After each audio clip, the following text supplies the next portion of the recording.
यहाँ या ना, हाँ या ना, तो लिख लो इनफाइनाइट जीपी का सवाल है, सॉल्व करिए।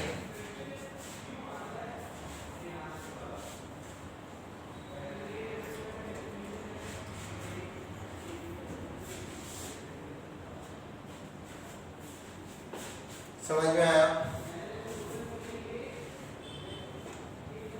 कन्वर्जेंस का मतलब नहीं पता था, अब तुम तो इंग्लिश मीडियम के हो, फिट हो गए, तुम्हें कन्वर्स का मतलब नहीं पता। जिगजैग कन्वर्स मतलब यार जिगजैग के डायरेक्शन में जा।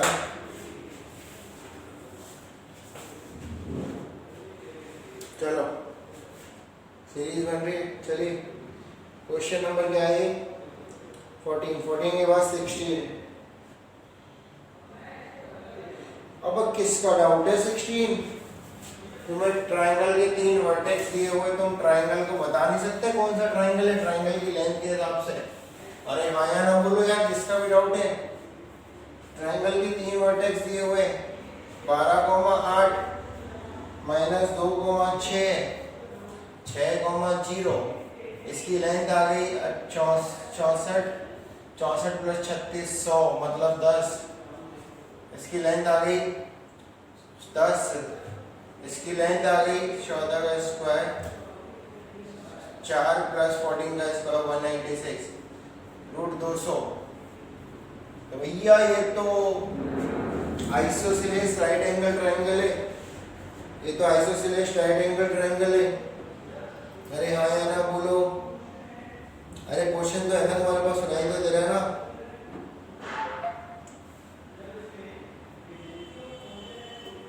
आंसर ठीक है, देखा product of axis of centre orthocentre circumcentre is 160। हाँ तो देखो एक गलत है, बी गलत है, सी गलत है, तो डी ऑब्वियसली सही होगा। और अगर आपको निकालना है तो राइट सेंट्रोइड आपको निकालना आता है, ऑर्थो सेंटर निकालना आता है और सर्कमसेंटर भी आता है, क्योंकि ये राइट एंगल ट्रायंगल है। तो सर्कमसेंटर तो ये तो हो गया आपका ऑर्थो सेंटर, सर्कमसेंटर हो गया आपका 5,7, ठीक है। और सेंट्रोइड हो गया आपका, सेंट्रोइड हो गया सेंट्रोइड का एफसी का मतलब होता है एक्स कोऑर्डिनेट 6, 12, 18, 18 में से 2 है 16/3। और इसको प्रोडक्ट करूँगा 6 × 5 तो कितना आएगा? 6 से घटा 2 32, 32 बन गया 160। सही तो है डी ऑप्शन। कौन बोला डी आंसर आ रहा है? दे रखा है तो क्या दिक्कत है? डी दे रखा है तो बोलो बोलो। एब्सिस का मतलब होता है एक्स कोऑर्डिनेट, वाई नहीं होता। कहीं से पास हो गए रे 9th और 10th में, ऐसी गलती करी तो हैं? सॉरी 14 के बाद 19।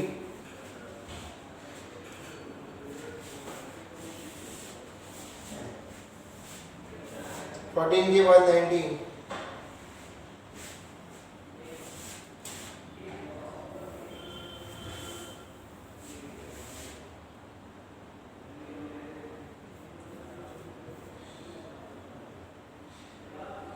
ABC is a 3 acute angle triangle.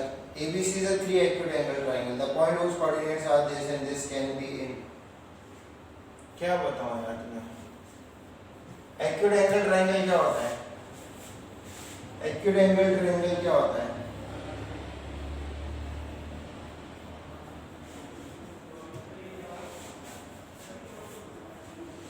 सबको पता है acute angle triangle क्या होता है? सबको पता है एक्यूट एंगल ट्रायंगल क्या होता है? फिर क्या पूछ रहे हो? एबीसी तीनों 90 डिग्री से छोटे हैं, ठीक है। तो ए आप कुछ भी मान लो, बी कुछ भी मान लो ए 60 मान लिया, बी 60 मान लिया, अगर आपको मान के करना है। और अगर आपको मान के नहीं करना तो सिंपल सा तरीका आपने ट्रिग्नोमेट्री में पढ़ा होगा, ठीक है।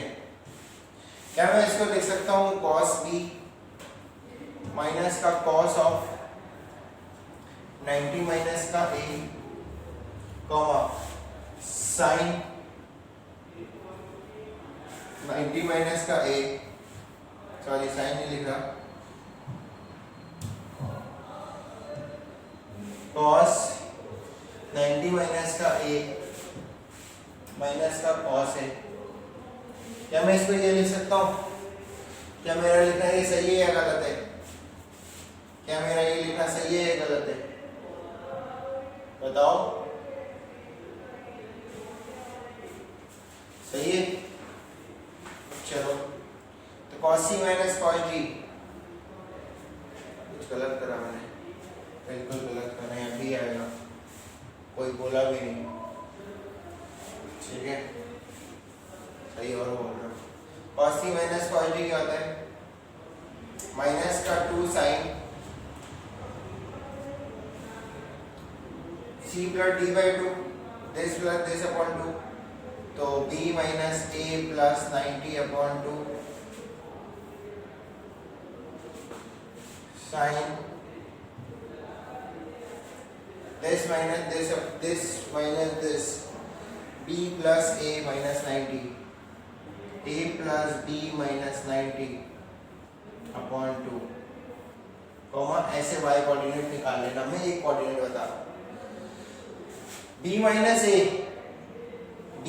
a की रेंज कहाँ से कहाँ तक होगी? b minus a plus 90, b minus a plus 90,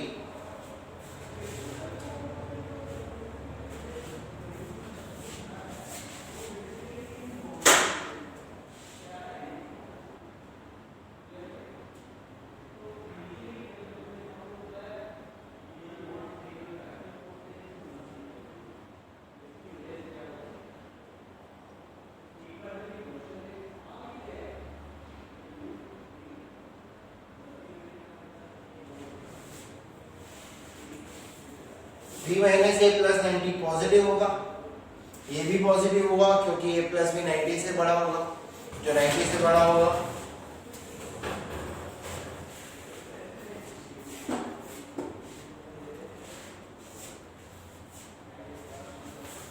इसमें कभी कभी क्या होगा, एकदम से ब्लड हो जाता है, जीरो हो जाएगा, कभी कभी ठीक हो जाएगा, ये ऑप्शन है।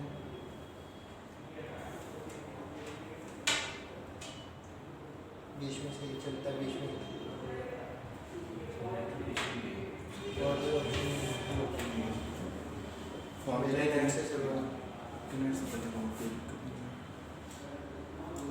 फिर दोनों चलाना पड़ेंगे, ये भी और ये भी। ये चला लो ना, इसकी तो कोई दिक्कत नहीं है, इसको तो इससे चलना नहीं।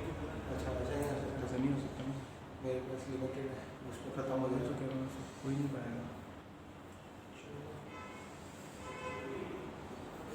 अभी तो सही चल रहा था 3:30 बजे तक BSNL, अचानक से बंद हो गया।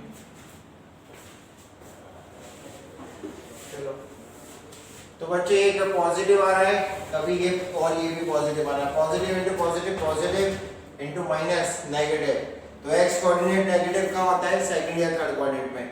अब इसी तरीके से आप वाई कोऑर्डिनेट देख लोगे, कर लोगे, इसी तरीके से वाई कोऑर्डिनेट देख लोगे, यस और नो, यस और नो।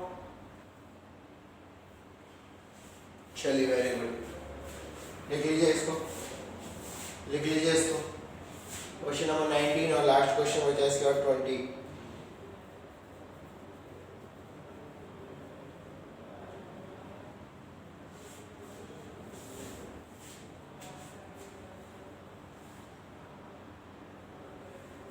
क्वेश्चन नंबर 20 तो आपने सिमिलर ट्रायंगल पढ़ रखा है। क्वेश्चन नंबर 20 जिसका भी डाउट है उसने सिमिलर ट्रायंगल पढ़ रखा है। अगर उसने सिमिलर ट्रायंगल पढ़ रखा है तो फिर उसमें इसका डाउट होना ही नहीं चाहिए। क्वेश्चन नंबर अगर 20 की बात करें हम, तो ट्रायंगल ABC, ये ट्रायंगल ABC है, this is 0,0 A, this is C 1,0, this is B 0,1। अब M और N किस पर लाई कर रहा है? M AB पर और N AC पर। इस तरीके से ये M ये N, तो अगर ये K, 0 है तो बच्चों ये क्या होगा? 0, K होगा नहीं होगा, क्योंकि दोनों एक दूसरे के पैरेलल है और दोनों एक दूसरे के पैरेलल है तो सिमिलर ट्रायंगल होगा। MN is parallel to BC, ठीक है, तो इसका एरिया होगा हाफ के square and that is the half of, उसने बोला है हाफ इंटू 1 स्क्वायर, तो के स्क्वायर की वैल्यू आ गई हाफ, तो के की वैल्यू आ गई 1/√2। समझ में आया तो यस लिखो वरना नो लिखो, समझ में आया तो यस लिखो वरना नो लिखो।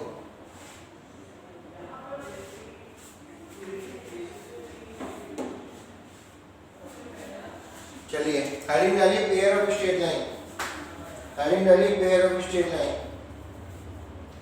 हेडिंग डालिए पेयर ऑफ स्ट्रेट लाइन।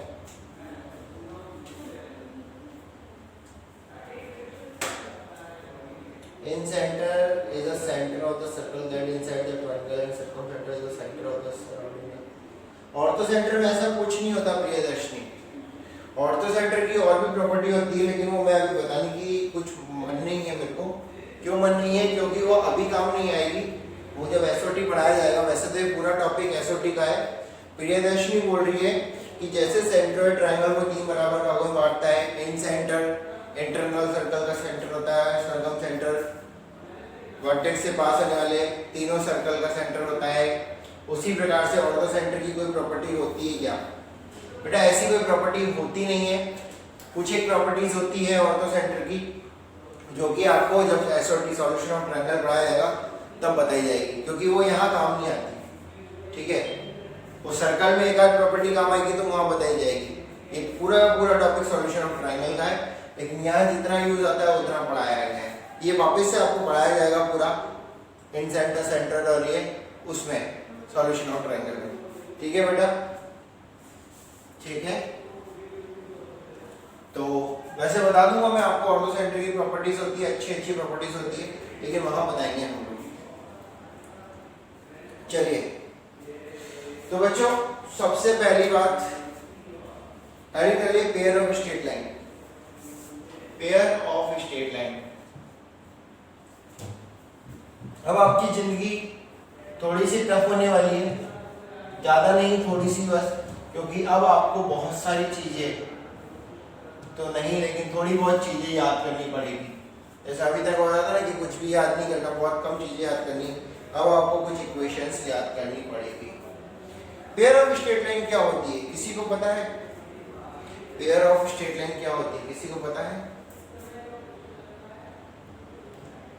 बताइए, पेयर ऑफ स्ट्रेट लाइन क्या होती है किसी को पता है? More than one first line, more than first line थप्पड़ पड़ेगा।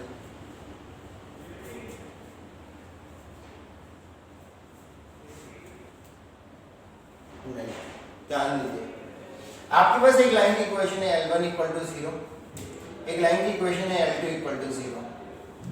अगर मैं इन दोनों लाइनों की इक्वेशन को सॉल्व करके लिखूं, मतलब मल्टीप्लाई करके लिखूं L1 × L2 = 0, तो जो ये इक्वेशन है this is called pair of straight line, this is called pair of straight line. ये पेयर ऑफ स्ट्रेट लाइन की इक्वेशन है और कुछ भी नहीं है। पेयर ऑफ स्ट्रेट लाइन की इक्वेशन है जो दो लाइन की इक्वेशन को मल्टीप्लाई करके बनाई गई है। ठीक है, L1 एक लाइन की इक्वेशन दी हुई है, तो L2 एक दूसरी लाइन की इक्वेशन दी है, दोनों को मल्टीप्लाई करके अगर मैंने एक इक्वेशन लिखी तो वो पेयर ऑफ स्ट्रेट लाइन हो जाती है। ध्यान दीजिएगा, बहुत प्यारी प्यारी सी बातें बता रहा हूं मैं आपको, क्या सुनिएगा। अभी लिखना मत, सब लिखने को दूंगा मैं एक साथ। कि मेरे को मान लीजिए एग्जाम्पल के तौर पे दो लाइन की इक्वेशन दी, एक दी y = x लाइन की इक्वेशन, एक दी y = -x की इक्वेशन। अगर मैंने पूछा इन दोनों का पेयर ऑफ स्ट्रेट लाइन की इक्वेशन क्या है, तो इन दोनों को मल्टीप्लाई करके पेयर ऑफ स्ट्रेट लाइन बनानी पड़ेगी।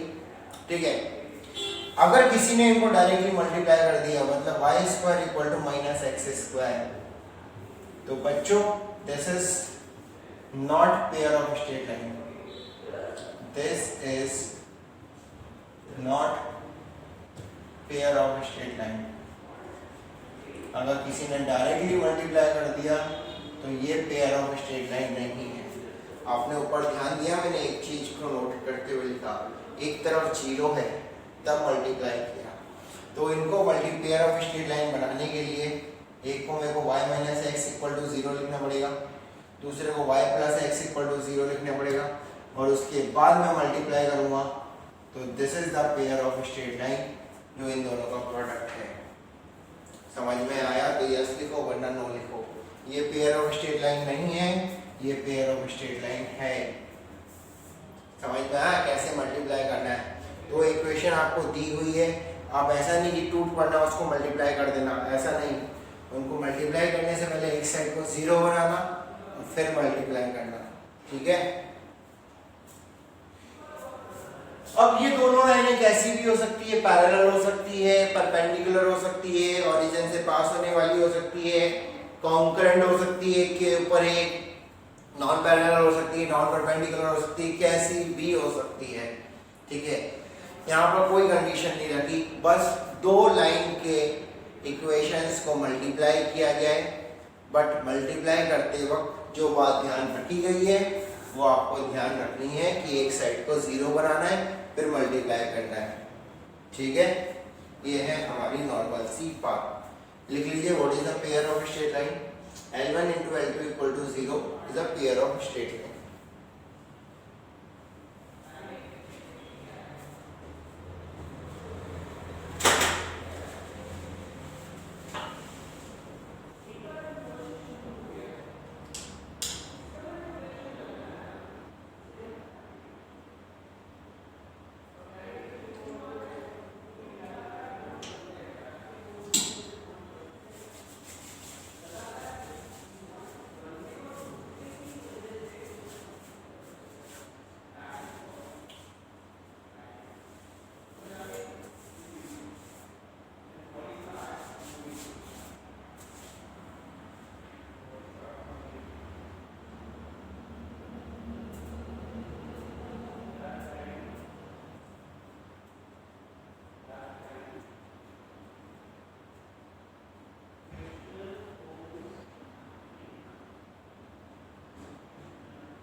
लिख ले तो डन कर देना बच्चों, बस अगर आप लिख ले तो डन कर देना।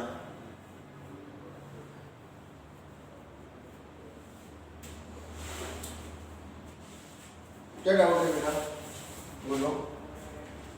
भावेश जी क्या डाउट है, बोलो। भावेश है, आपने डी लिखा।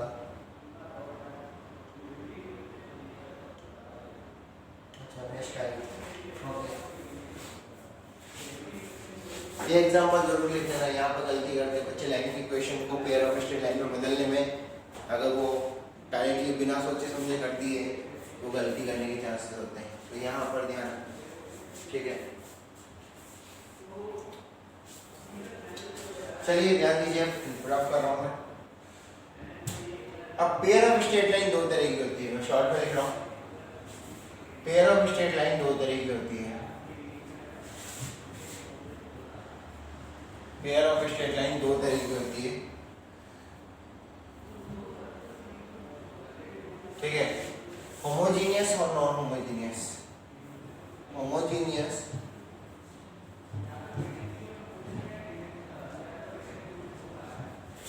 और नॉन होमोजीनियस, ठीक है।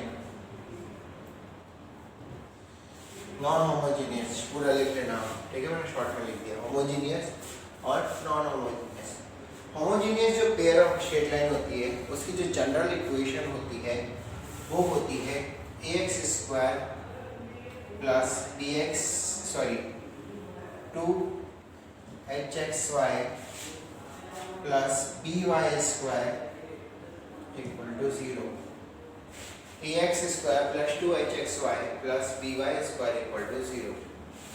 Homogeneous pair of straight line की जो जनरल इक्वेशन होती है वो होती है ax square plus 2hxy plus by square equal to 0, ठीक है।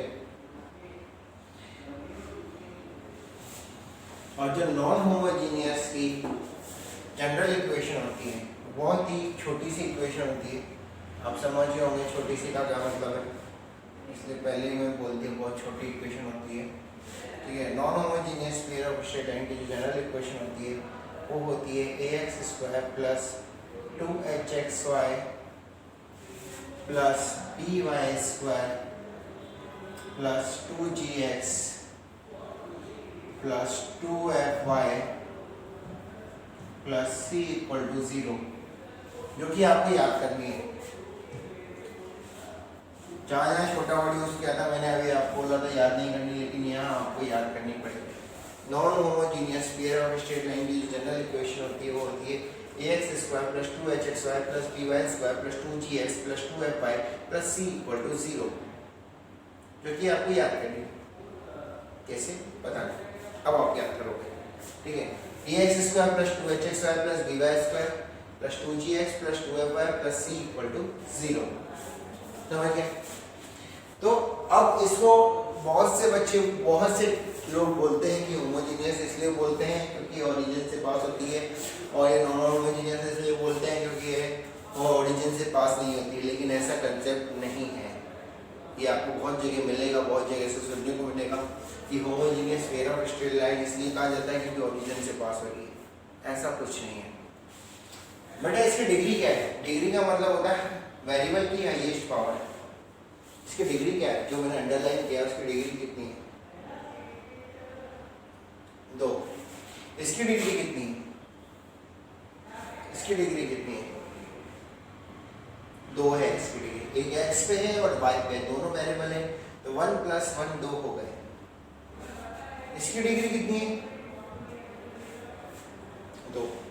क्या सबकी डिग्री सेम है? क्या सबकी डिग्री सेम है? अगर किसी इक्वेशन में हर एक वेरिएबल की डिग्री सेम होती है, हर एक टर्म की डिग्री, सॉरी, किसी इक्वेशन में हर एक टर्म की डिग्री सेम होती है, that is called homogeneous equation. That is called homogeneous equation. समझ में आया तो यस लिखो, वरना नो लिखो। समझ में आया तो यस लिखो, वरना नो लिखो। आते हैं नॉन होमोजीनियस में। क्या नॉन होमोजीनियस में सबकी डिग्री सेम है? यस और नो? क्या नॉन होमोजीनियस इक्वेशन में सबकी डिग्री सेम है? क्यों? इसकी डिग्री 2 है, इसकी डिग्री 2 है, इसकी डिग्री 2 है। इसकी डिग्री कितनी है? 2gx और 2fy की। 2gx और 2fy की डिग्री कितनी है? 1। और c की डिग्री कितनी है? c की डिग्री कितनी है? 0। इसलिए this is non homogeneous equation and this is the homogeneous equation. समझ में आया? होमोजीनियस इक्वेशन किसे कहते हैं और नॉन होमोजीनियस इक्वेशन किसे कहते हैं? ये बात समझ में आई? अरे बोलो।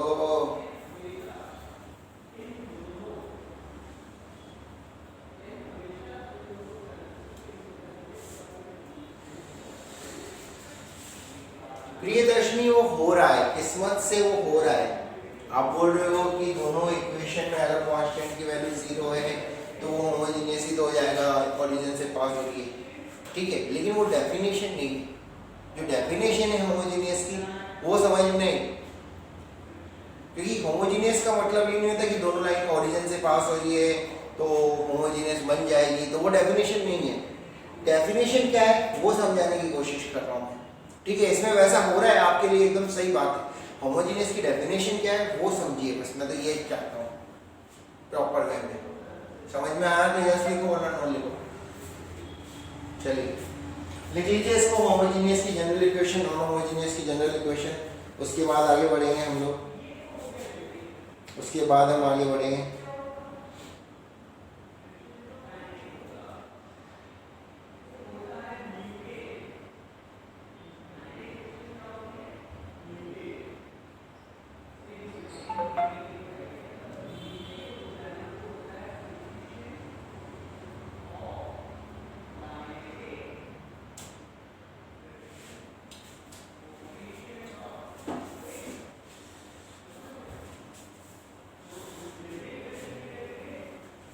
जल्दी लिख के डन लिखिए बेटा, होमोजीनियस और नॉन होमोजीनियस की जनरल इक्वेशन, और क्यों इसको होमोजीनियस कहते हैं वो समझिए। ठीक है, ताकि हम आज पेयर ऑफ स्ट्रेट लाइन का मैक्सिमम पार्ट कंप्लीट कर दें। संडे को बच्चों आपकी एक्स्ट्रा क्लास है स्ट्रेट लाइन की प्रैक्टिस की, किसी को कोई दिक्कत तो नहीं है? संडे को आपको स्ट्रेट लाइन की प्रैक्टिस की एक एक्स्ट्रा क्लास है ताकि आपकी ज़्यादा प्रैक्टिस हो सके। ठीक है, वो टाइमिंग बता दिया जाएगा, टाइमिंग आपको मैसेज हो जाएगा।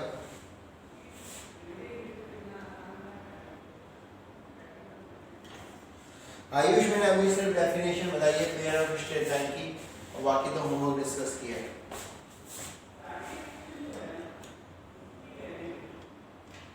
अभी बता रहे हैं सब कुछ, चैप्टर बस एक दो अगले लेक्चर में खत्म हो जाएगा आपका। चलिए रफ कर रहा हूँ मैं, कोई लिख रहा है तो डब्ल्यू लिख दो, कोई लिख रहा है तो डब्ल्यू लिख दो। Homogeneous pair of straight line की इक्वेशन ये होती है, non homogeneous pair of straight line की इक्वेशन वो होती है। चलिए हेडिंग डालिए homogeneous pair of straight line, homogeneous pair of straight line, homogeneous pair of straight line.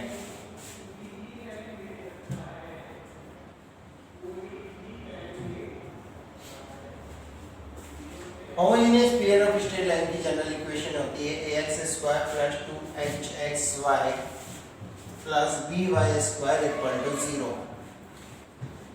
ये दो लाइन का प्रोडक्ट है, ये दो लाइन की इक्वेशन का प्रोडक्ट है, जो दो लाइन ऐसी दो लाइन जो ओरिजिन से पास हो रही है। ये दो लाइन की इक्वेशन का प्रोडक्ट है, ऐसी दो लाइन जो ओरिजिन से पास हो रही है। वो कैसी भी हो सकती है, पैरेलल, परपेंडिकुलर, कैसी भी। तो क्या मैं ओरिजिन से पास होने वाली इक्वेशन को लिख सकता हूँ y माइनस का m1x into y minus m2x = 0? Yes or no? Homogeneous pair of straight line just show the two straight line which are passing through the origin। क्या दोनों की दोनों लाइन को मैं मान सकता हूँ y = m1x और y = m2x, और दोनों का प्रोडक्ट क्या मैं ये लिख सकता हूँ y minus m1x into y minus m2x = 0? Yes or no?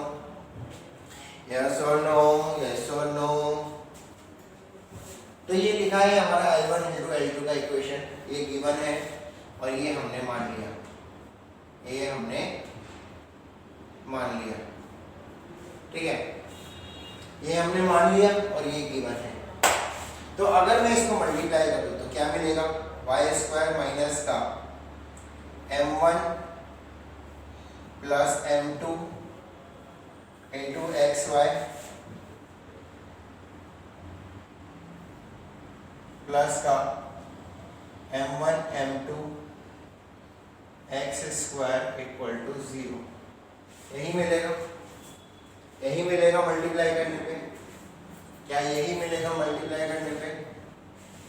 Yes और नो में जवाब दो, क्योंकि आप जितना एक्टिव होंगे उतना बताएंगे, उतना ही पता मजा आएगा। तो अगर मैं बच्चों, अच्छा ये गिवन है, ये दोनों इक्वेशन किसकी है, L1 इंटू L2 = 0 की। ये जो दोनों इक्वेशन है ये दोनों किसकी है, L1 इंटू L2 = 0 की, ठीक है। Equation number 1, equation number 2। अगर ये L1 इंटू L2 की इक्वेशन है दोनों की दोनों, तो क्या दोनों की दोनों इक्वेशन सेम है या अलग अलग है? क्या दोनों की दोनों इक्वेशन सेम है या अलग अलग है? सेम है तो सेम लिखो, अलग अलग है तो डिफरेंट लिखो। दोनों की इक्वेशन सेम है या अलग अलग है? सेम है तो सेम लिखो, अलग अलग है तो डिफरेंट लिखो।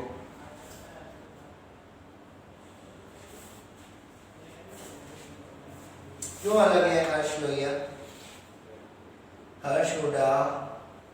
दोनों सेम ही तो होगी ना, दोनों L1 इंटू L2 की इक्वेशन है, सेम ही होगी। ये भी L1 इंटू L2 की इक्वेशन है, ये भी L1 इंटू L2 की इक्वेशन है, दोनों सेम है।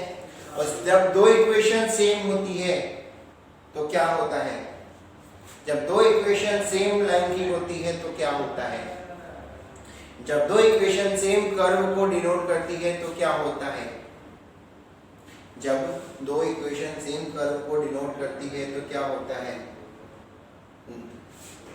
कोई बताएगा मेरे को जल्दी से रिप्लाई करके, जब दो इक्वेशन सेम कर्व को डिनोट करती है तो क्या होता है? कोइंसाइड। दोनों इक्वेशन में क्या रिलेशन होता है ये बताओ ना यार। कोएफिशिएंट इक्वल नहीं होते, कोएफिशिएंट का रेशियो इक्वल होता है। कोएफिशिएंट इक्वल नहीं होते, कोएफिशिएंट का रेशियो इक्वल होता है। अगर दो लाइन की इक्वेशन, एक लाइन की दो अलग अलग इक्वेशन लिखी है तो ये तभी पॉसिबल है दोनों इक्वेशन के कोएफिशिएंट का रेशियो जब इक्वल हो। समझ में आया तो यस लिखो वरना नो लिखो। समझ में आया तो यस लिखो वरना नो लिखो। एक कर्व को दो इक्वेशन डिनोट कर रही है, ये तभी हो सकता है जब दोनों के कोएफिशिएंट का रेशियो सेम हो। ठीक है, तो अगर मैं आपसे बात करूं,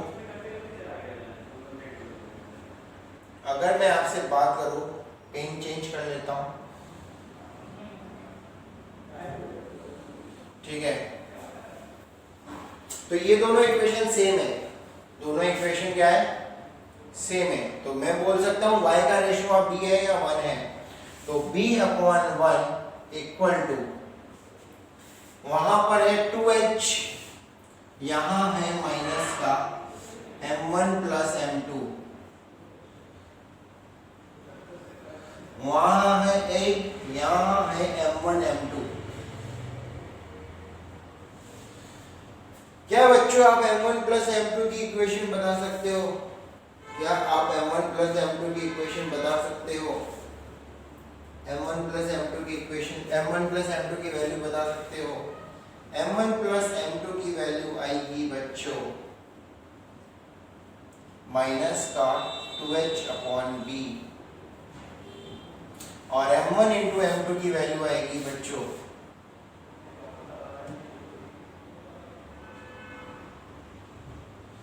m1 इंटू m2 की वैल्यू आएगी बच्चों a/b। समझ में आया तो यस लिखो वरना नो लिखो। समझ में आया तो यस लिखो वरना नो लिखो।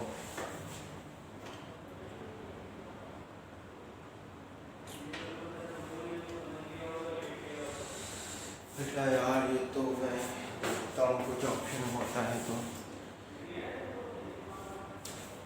इधर का तो मैं कुछ कर नहीं सकता। अभी ठीक है ना? अभी ठीक हो गया शायद ना? ओके, चलिए फिर से समझा देता हूँ।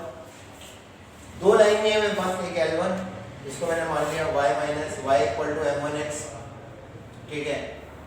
एक L2 इसको मैंने मान लिया y equal to m2x, line की इक्वेशन को मैंने मान लिया, ठीक है।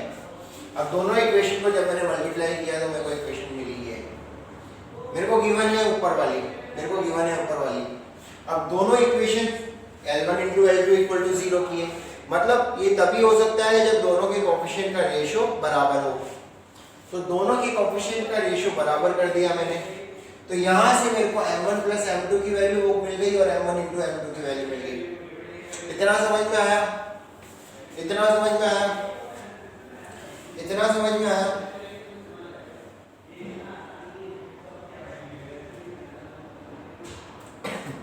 चलिए लिख लीजिए इसको पहले, फिर क्वेश्चन पूछता हूँ इससे रिलेटेड। बच्चों ये दोनों वैल्यू बहुत इंपॉर्टेंट है, ये IIT JEE में 50 बार पूछी गई है। ये दोनों वैल्यू बहुत इंपॉर्टेंट है, इसको याद रखना। m1 प्लस m2 की वैल्यू और m1 इंटू m2 की वैल्यू अगर दो लाइन की इक्वेशन इस फॉर्म में गिवन है तो m1 प्लस m2 कितना होगा, m1 इंटू m2 कितना होगा।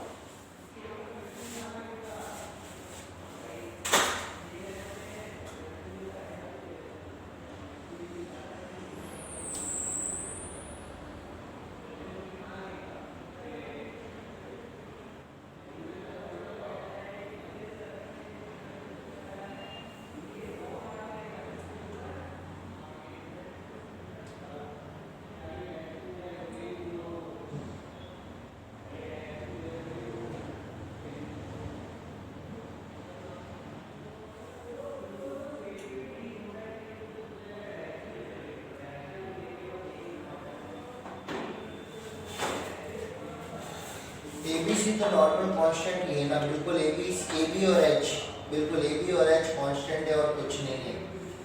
AB और H कांस्टेंट है और कुछ नहीं है, वो गिवन है, ठीक है।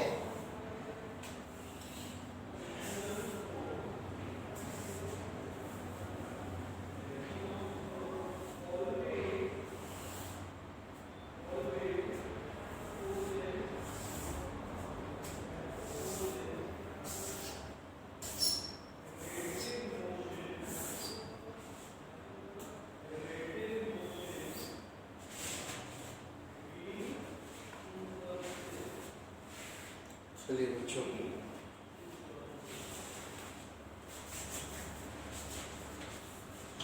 बच्चों ये दो लाइन की इक्वेशन को शो कर रही है। इक्वेशन नंबर 1, क्या आप दोनों लाइनों के बीच एंगल निकाल सकते हैं in the terms of A B and H? क्या in the terms of A B and H क्या आप दोनों लाइनों के बीच एंगल निकाल सकते हैं? क्या in the terms of A B और एच दोनों लाइनों के बीच एंगल निकाल सकते हो? यस और नो? चलिए करिए, बताइए दोनों लाइनों के बीच में क्या एंगल होगा L1 और L2 के बीच में? अगर आपको इक्वेशन गिवन है ax² + 2hxy + by² = 0, तो दोनों लाइनों के बीच क्या एंगल होगा? बताइए बताइए बताइए, क्या एंगल होगा दोनों लाइनों के बीच में? हो जाए तो डन लिख देना, हो जाए तो डन लिख देना।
हो गया? चलिए ध्यान दीजिए, नहीं गलत है सूर्यांश, अनिमेश पे आगे सही हो सकता है, गलत है तनिष। तो मैं थोड़ा ऊपर कर रहा हूँ, इसको लिख लिया तो होगा ही आपने, ठीक है। दो लाइन की इक्वेशन आपको दी हुई थी ax² + 2hxy + by² = 0। दो लाइन क्या थी आपकी? एक y = m1x, एक y = m2x, यही थी दो लाइन। तो इन दोनों लाइनों के बीच जो एंगल होगा, इन दोनों लाइनों के बीच जो एंगल होगा उसका फॉर्मूला मैंने पहले ही ऑलरेडी बता रखा है आपको, हाँ या ना? क्या? m1 - m2 upon 1 + m1 m2, याद है? याद है? याद है? तो अभी अभी हमने m1 + m2 की वैल्यू निकाली थी, अपने बचपन में भी पढ़ा होगा। m1 + m2 की वैल्यू ये आई है -2h/b, और m1 × m2 की वैल्यू अभी अभी आई है a/b। और आपने बचपन में ये फॉर्मूला पढ़ा होगा कि m1 - m2 का मॉड = होता है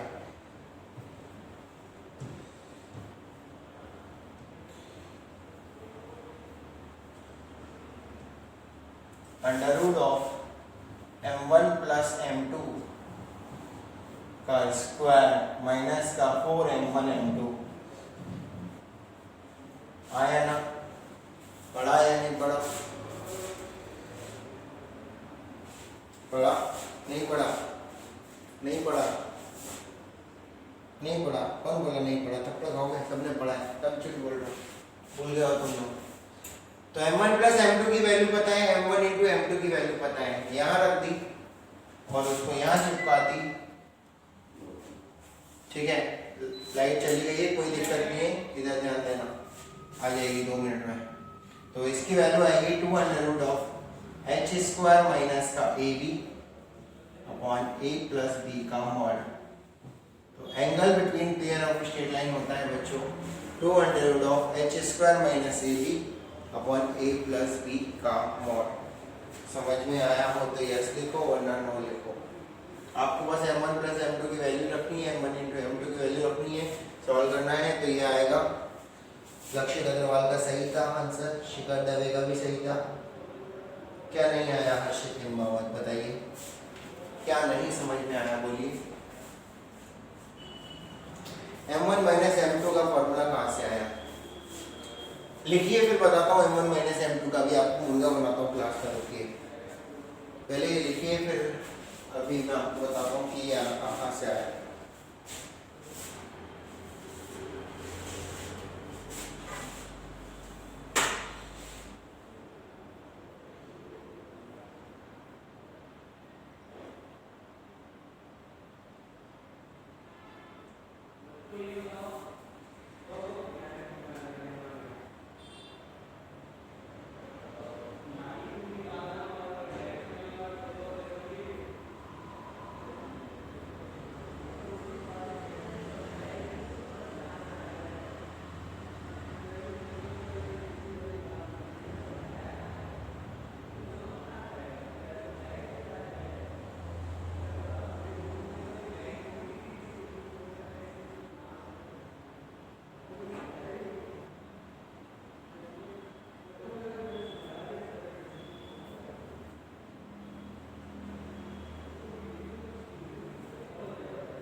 क्या बोल रहे हैं, मुर्गा कैसे बनाओगे सर? अच्छा बेटा तो क्लास में आज बताता हूँ तेरे को, क्लास में आपको बताता हूँ कैसे बनाते हैं, ठीक है? हाँ मैं भी मजाक ही कर रहा हूँ, मैं कौन सा serious.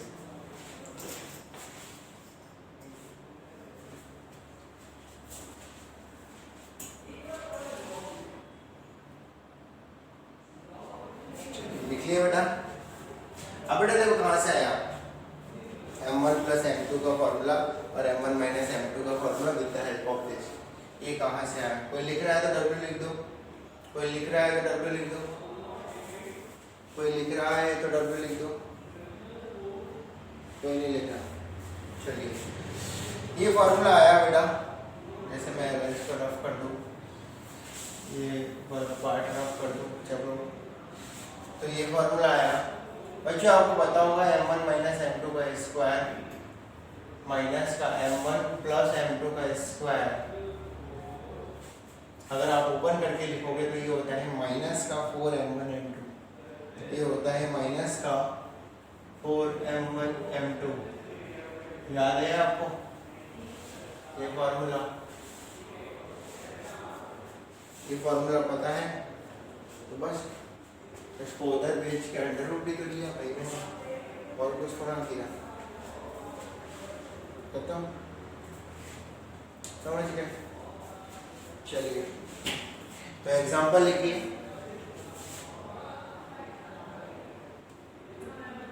Find the angle between the lines, find the angle between the lines, find the angle between the lines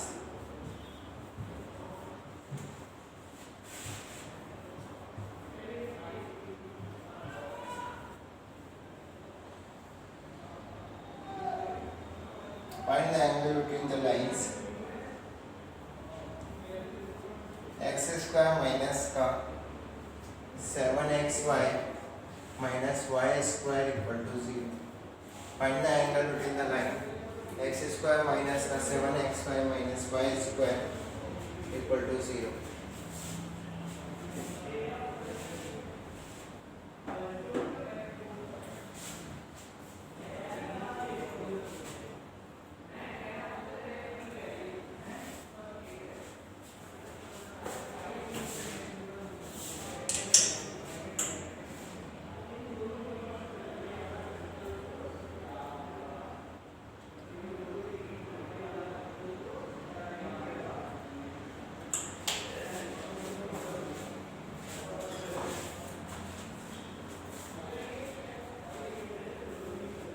बिल्कुल सही बोला।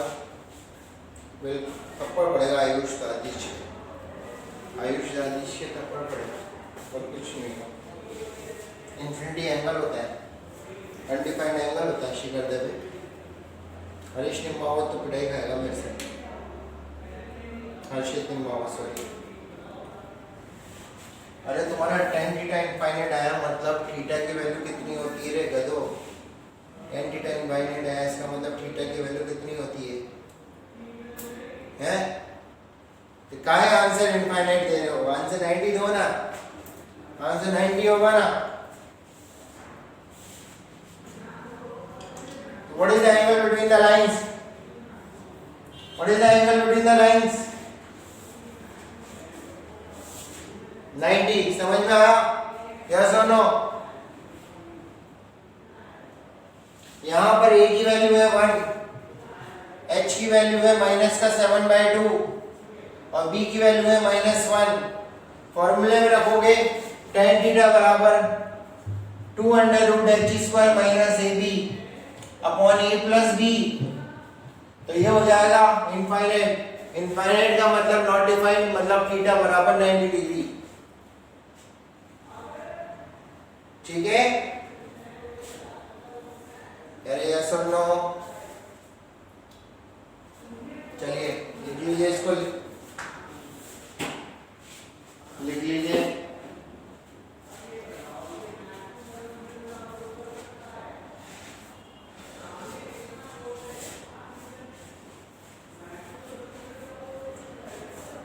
चलिए नेक्स्ट। तो बच्चों इफ ax स्क्वायर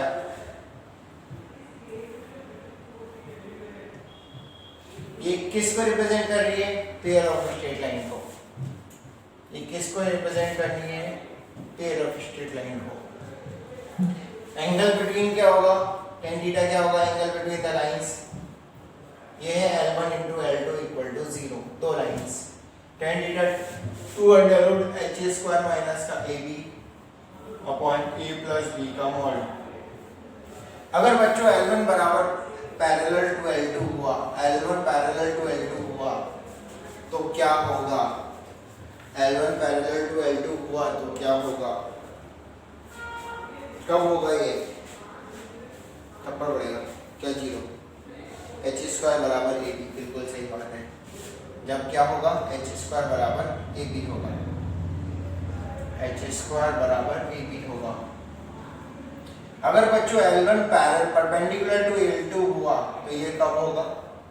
जब a प्लस b बराबर 0 होगा। जब a प्लस b बराबर 0 होगा। ये बात समझ में आई तो यस लिखो, वरना नो लिखो। ये बात समझ में आई तो यस लिखो, वरना नो लिखो।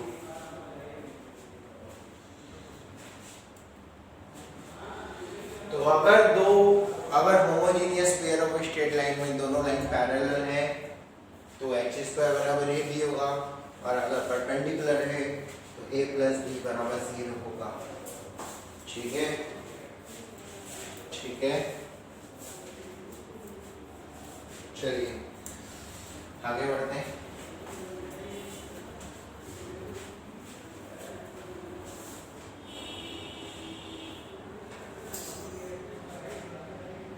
लिख लीजिए, इसका लिखने के बाद डन करिए। लिख लीजिए, लिखने के बाद डन करिए।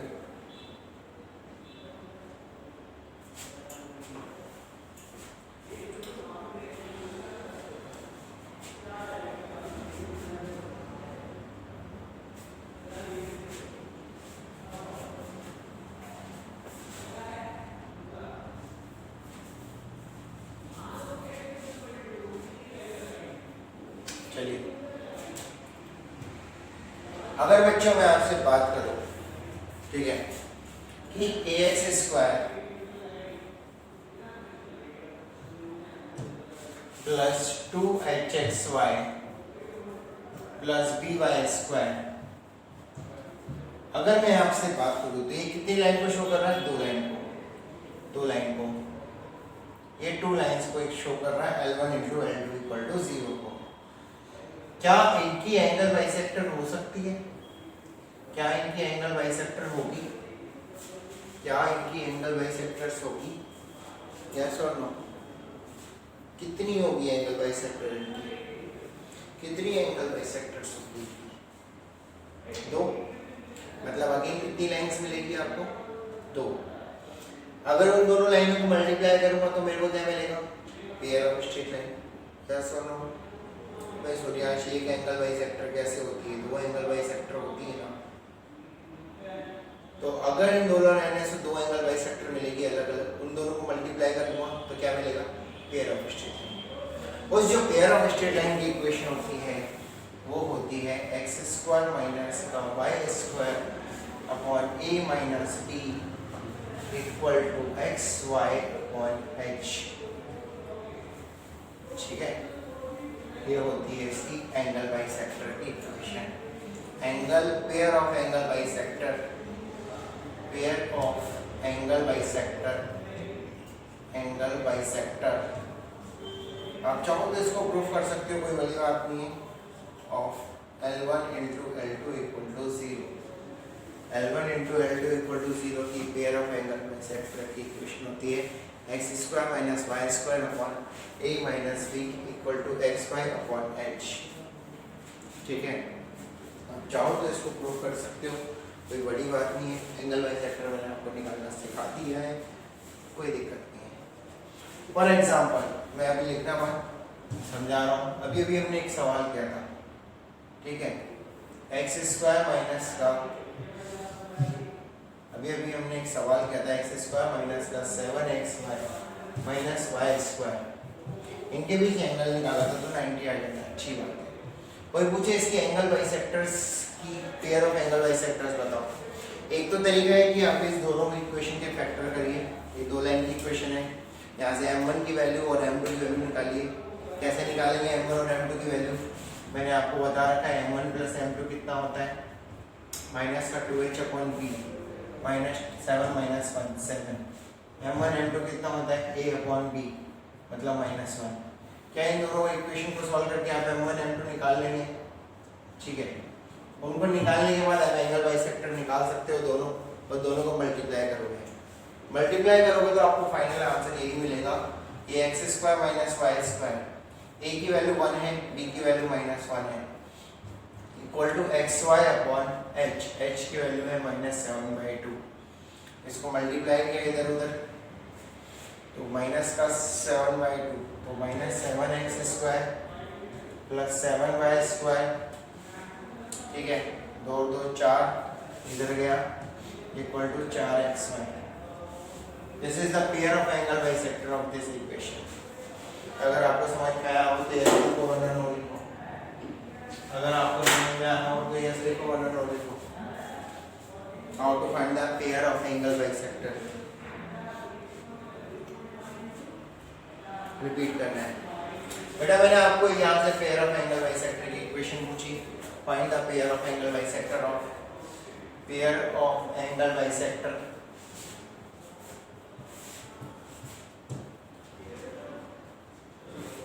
फाइंड करिए। ठीक है, तो एक तरीका तो बताया मैंने कि आप यहाँ से m1 m2 निकालिए, सॉल्व करिए, दो इक्वेशन अलग अलग आएगी। फिर एंगल बाइसेक्टर बताई थी मैंने, दो अलग अलग इक्वेशन की, दोनों दो प्लस और माइनस है, वो जो सॉल्व करेंगे आंसर निकालेंगे, फिर उन दोनों को मल्टीप्लाई करेंगे तो आपको पेयर ऑफ एंगल बाइसेक्टर मिल जाएगा। एक तरीका है आप डायरेक्टली फॉर्मूला बेस से, कि आप डायरेक्टली फॉर्मूला बेस से एंगल बाइसेक्टर की, पेयर ऑफ एंगल बाइसेक्टर की इक्वेशन निकाल सकते हो। X square minus y square upon A minus B equal to x y upon H, तो आपको ये आंसर मिलेगा। समझ में आ गया? चलिए इसको लिख लीजिए, चलिए इसको लिख लीजिए, पहले ये लिख लीजिए, मैं छोटा कर दूँ,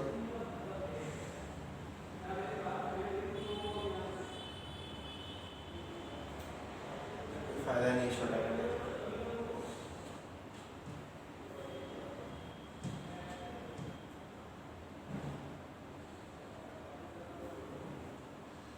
पहले इसको लिखिए फिर बाद में लिख दूंगा। पहले इसको लिखिए, लिख ले तो डन करते ना, फिर मैं आपको बता दूँगा। नीचे वाला एग्जाम्पल लिखा दूँ, वैसे भी कर सकते हो, वैसे नीचे वाला एग्जाम्पल।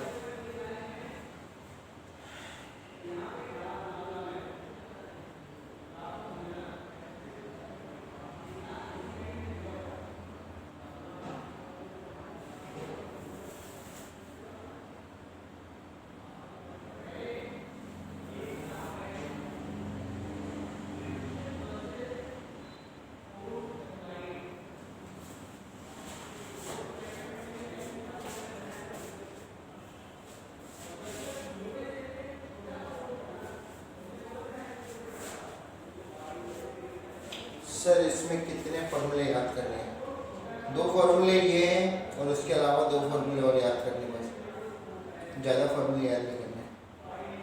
पेयर ऑफ स्ट्रिकलैंड में 2 और फॉर्मूले, बाकी अगर आप कोई और बुक से करते हो तो वहाँ पर बहुत सारे फॉर्मूले मिलेंगे आपको, लेकिन वो हमें याद नहीं करने, वो हमें याद नहीं करने। बहुत सारे फॉर्मूले हमें लिमिटेड फॉर्मूले याद करने, वो ये लिमिटेड है, ठीक है।